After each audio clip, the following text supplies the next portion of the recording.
Hello Bangladesh, কেমন আছো সবাই? তো আজকে চলে গিয়েছিলাম মাওয়া, হবে বেশি বেশি ইলিশ খাওয়া।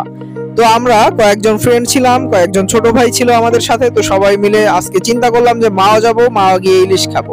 তো যেই বলা সেই কাজ, তো বেরিয়ে পড়লাম রাত করে মাওয়া গেলাম। তো মাওয়া যাওয়ার পথে কিন্তু এত সুন্দর একটি ফ্লাইওভার পড়ে, হানিফ ফ্লাইওভার মেবি এটার নাম। তো তোমরা সবাই জানো, তো এটা টোল প্লাজাটা তোমরা দেখতে পাচ্ছ। এখানে কিন্তু অনেক হিউজ পরিমাণ লোক কিন্তু ওয়েট করতেছিল, যারা সবাই কিন্তু মাওয়া যাওয়ার জন্যই। কারণ কি, আমরা যেদিন গিয়েছিলাম তারপরেই ছিল 3 দিনে একটি ছুটি। তো দেখতে দেখতে কিন্তু মাওয়া চলে আসলাম। তো তোমরা দেখতে পাচ্ছ কি পরিমাণ গাড়ি এখানে দেখতে পাচ্ছ তোমরা। আমি তো দেখে পুরো অবাক যে এত রাতে আমরা যেতে যেতে মেবি 1টা বেজে গিয়েছিল। তো 1টা বাজেও কি প্রায় মনে হয় কয়েক হাজার লোক, কমপক্ষে 50 থেকে 60,000 লোক হবে, এত লোক মনে হচ্ছিল আমার কাছে।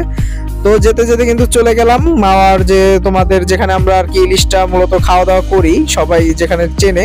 তো সেখানে আমাদের গাড়িটা পার্ক করে আমরা ভিতরে চলে আসলাম। তো এখানে আসার পরে দেখলাম হোটেলগুলো কিন্তু ফুললি জ্যাম প্যাকড হয়েছিল, যেটাকে বলা যেতে পারে যে একদম কানায় কানায় পূর্ণ হয়ে আছে। তো এই যে সামনে আমার ছোট ভাই ব্রাদার ফ্রেন্ডদেরকে দেখতে পাচ্ছ। তো এখানে আমি কিন্তু গাড়িগুলো তোমাদেরকে দেখানোর জন্য একবার খালি ক্যামেরাটা ঘুরিয়েছিলাম যে দেখো হিউজ পরিমাণে গাড়ি। মনে হয় ঢাকার সব লোকেরাই হয়তো বা এখানেই চলে এসেছিল সেদিন রাতে। তো অনেক কিছু দেখার পরে চিন্তা করলাম, না এবার তো ইলিশ নিতে হয়, ইলিশ নেওয়ার সময় হয়ে গেল। তো আমরা দেখে শুনে যে 2টা বড় ইলিশ নিব। আমরা টোটাল ছিলাম 7 জন। তো 7 জনের 2 জন আবার ইলিশ খায় না। তো সেক্ষেত্রে আমরা 5 জনেই কিন্তু 2টা ইলিশ নিয়েছিলাম, যে 5 জন মিলে 2টা ইলিশ খাবো। তো তোমরা দেখতে পাচ্ছ মামার কাছ থেকে কিন্তু এই 2টা ইলিশই কিন্তু আমরা নিয়েছিলাম। তো 2টা ইলিশের দাম পড়েছিল আনুমানিক মনে হয় 3500 টাকার মতো মনে হয় পড়েছিল। তো আমাদের যে ফ্রেন্ড গুলো বললাম, যে ফ্রেন্ড ছোট ভাই যারা আর কি মাছ খাবে না 2 জন, তো তাদের জন্য আমরা আবার 2টা চিংড়ি নিলাম, যে যাতে তারা মাছ যেহেতু খাবে না, যাতে চিংড়িটা ট্রাই করতে পারে।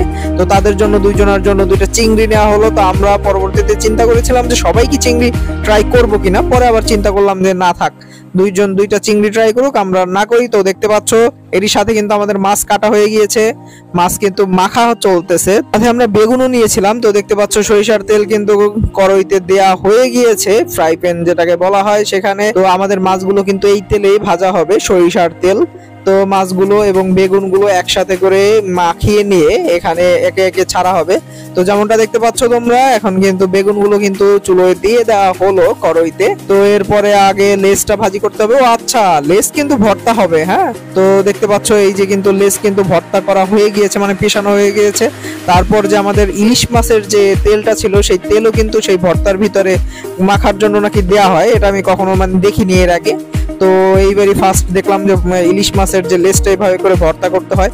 তো এরই সাথে কিন্তু আমাদের যে চিংড়ি 2টা নিয়েছিলাম, সেই 2টা প্রায় পুড়ে যাচ্ছিল। তো আমি বললাম যে মামা চিংড়ি 2টার দিকে একটু খেয়াল রেখো। তো মামা আবার চিংড়ি 2টা তখন উল্টিয়ে দিল। খাওয়ার যে সময়টুকু, মানে ইলিশ মাছ আসার সাথে সাথে আমরা খেয়ে খাওয়া দাওয়া শুরু করি। তো ওই টাইমটা আর কি আর ভিডিও করার কথা খেয়াল ছিল না, কারণ খেতে খেতে আমাদের প্রায় ভোর 5টা বেজে গিয়েছিল। তখন সবারই খুব খিদা ছিল, এর জন্য আর কি ওইভাবে তখন খাওয়ার সময় আর ভিডিও করা হয়নি। তো ওই যে দূরে কিন্তু তোমরা দেখতে পাচ্ছ পদ্মা সেতু, সকালের যে ভিউটা, সকালে কিন্তু এই মাওয়া ঘাটে যারা আসো মানে গিয়েছো, তারা কিন্তু দেখতে পেয়েছো যে সকালের ভিউটা কিন্তু অসাধারণ হয়ে থাকে, সেই সুন্দর থাকে।